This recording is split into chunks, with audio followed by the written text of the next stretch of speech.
Today I'm going to show you how to replace the fragrance in your Pura Diffuser. The first thing you're going to want to do is pull up the app on your phone. We can see here that it has a fragrance low and a swap button. We're going to click the swap button. It'll instruct us to take off the front cover plate here, which is just held on by 3 magnets. And then in addition, it wants us to remove the used vial. So if you just pull down, that should come right out. We'll hit the continue button.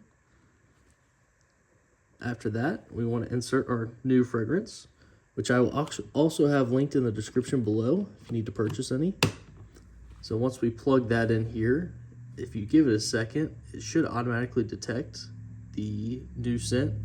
If it does not, you can have a scan fragrance vial on the bottom. There's actually a QR code on the back side, like this, and you can actually scan that and it'll automatically pull it in for you. After that, we'll click done. And you can see that the new fragrances are in the kitchen. After that, the last step is just take your magnetic cover here, put it back on, you're good to go. If you thought this video is useful, please leave a thumbs up. Thank you.